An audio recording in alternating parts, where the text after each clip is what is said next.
Hello toppers, क्या हाल चाल। आज हम लोग पढ़ने वाले हैं प्राचीन भारत के इतिहास में। मानव जो है ना, ये हम लोग एकदम नॉर्मल कहें तो इतिहास पढ़ने वाला है, हिस्ट्री। ठीक है ना। तैयार हो आप लोग? तो चलिए हम लोग आज इतिहास को पूरा अच्छे से पढ़ते हैं। जहाँ से पढ़े थे उसके आगे पढ़ेंगे, ठीक है ना। ओके, तब तक के लिए चैनल को सब्सक्राइब कर दीजिए, वीडियो को लाइक कर दीजिए और शेयर कर दीजिए और तैयार हो जाइए। हम लोगों ने कल क्या पढ़ा था? प्राचीन भारतीय इतिहास। प्राचीन भारतीय इतिहास को जानने का क्या स्रोत है? 3 स्रोत है और इन 3 स्रोत का पढ़ना है।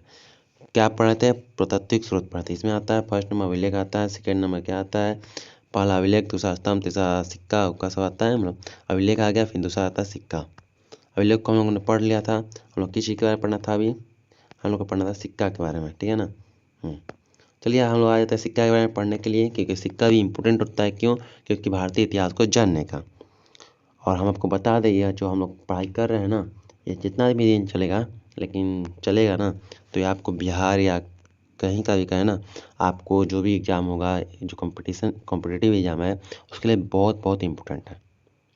ओके, जस्ट कहें कि very very important competitive exam के लिए, ठीक है ना।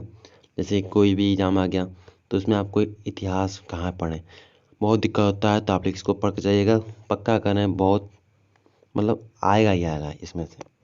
ऐसा नहीं कि नहीं आएगा, एकदम आएगा आएगा, इसी में से आएगा, ठीक है ना। चलते हैं, पढ़ते हैं सिक्का के बारे में। अध्ययन मतलब सिक्का के बारे में हम पढ़ते हैं। जो सिक्का है उसका अध्ययन को क्या कहते हैं, ठीक है ना। इसको बदल देते हैं, समझ में आ रहा है आप? नहीं, अच्छा नहीं लग रहा, अच्छा नहीं लग रहा है। हाँ ठीक है। हाँ देखो, सिक्कों के अध्ययन को कहते हैं मुद्रा शास्त्र, ठीक है। हिंदी में कहते हैं, हिंदी में क्या कहते हैं? मुद्रा शास्त्र कहते हैं। आगे चलते हैं। पुराने सिक्के तांबा, चांदी, सोना और सीसा धातु से बनते थे। कभी कभी आप लोग बहुत सारे बड़े बड़े राजाओं के नाम सुने होंगे, जिनके शासनकाल में तांबा का सिक्का, चांदी का सिक्का, सोना का सिक्का और सीसा का सिक्का चलता था। जैसे ना कि जो बहुत सारे राजा, जैसे कि आप लोग इतिहास में पढ़ाया जाएगा, इतिहास में भी हो सकता है हो, ठीक है ना, कि कौन सा राजा कौन सा सिक्का चलाता था, किस में सोना का सिक्का चलता था, किस में चांदी का सिक्का चलता था, ठीक है। इतना कुछ नहीं पूछने वाला आपके एग्जाम में, बस थोड़ा सा पूछेगा। प्राचीन इतिहास का प्राचीनतम सिक्कों को आहट सिक्के कहा जाता था। क्या कहा जाता था? आहट सिक्के। जो बहुत पुराने सिक्के होते थे उनको आहट सिक्के कहा जाता है। इनके जिन्हें साहित्य में कार्यापण भी कहते हैं। क्या कहते हैं? कार्यापण कहते हैं। एक चीज़ नोट में लिखा है, आप लोग इसका चाहे तो नोट्स भी बना सकते हैं ना। वीडियो को पूरा देख लीजिए, उसके बाद वीडियो ज़्यादा बड़ा नहीं होता है, वीडियो बस ओनली 9 मिनट 10 मिनट या मुश्किल से होगा तो 12-13 मिनट होगा, ठीक है। चलते हैं जल्दी जल्दी। सिक्कों पर लिखने का कार्य सर्वप्रथम यवन शासकों ने किया था।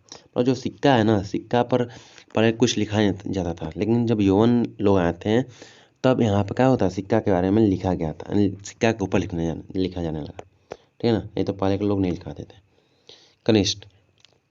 कनिष्ठ के सिक्कों से उनके बौद्ध धर्म का अनुयायी होने का प्रमाण मिलता था। मतलब कौन सा सिक्का को कैसे लिखना है, कौन सा राजा क्या करते हैं, उनके ना स्वाभाविक, या किसी राजा का फोटो छपता है सिक्का पर। मान लो कोई राजा है तो राजा का फोटो छपका या उसके ही संबंधी कोई चीज़ छपता था, ठीक है। तो राजा जो कनिष्ठ है वो क्या थे? बौद्ध धर्म के अनुयायी, मतलब बौद्ध धर्म को फॉलो करते थे। तो उनका क्या हुआ कि वो अपने सिक्का था ना, उसमें बौद्ध धर्म के बारे में या अपना बौद्ध होने का अनुयायी का प्रमाण के बारे में उसको छपवा देते हैं। तो इसी से क्या होता है कि कनिष्ठ का थे बौद्ध धर्म के अनुयायी, मतलब फॉलोअर थे, ठीक है। आगे चलते हैं। कह रहा है कि इंडो यूनानी और इंडो सिथियन शासकों के इतिहास में प्रमुख स्रोत सिक्के हैं। जो इंडो यूनानी और इंडो सिथियन शासकों के इतिहास में प्रमुख स्रोत किसका है? सिक्का का। सिक्का न रहता तो ये सबका हमको पता नहीं चलता कि यह इंडो यूनानी यहाँ पर ये लोग भी थे, ठीक है ना। आरंभिक आरंभिक जो सिक्का है उनका अधिकतर चांदी के होते थे, जबकि तांबे के सिक्के बहुत कम थे। इस सिक्के को पंच मार्क सिक्का कहते हैं।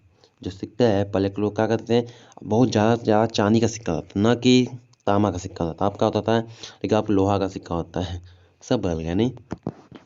पहले चांदी का सिक्का हुआ करता था, लोग चलाते थे। बाद में तांबा का भी हुआ, लेकिन तांबा का ज़्यादा दिन तक नहीं रहा, बहुत कम समय तक ही रहा तांबा का, लेकिन रहा था। इसलिए इन सिक्कों को कहते हैं पंचमार्क सिक्का। ठीक है।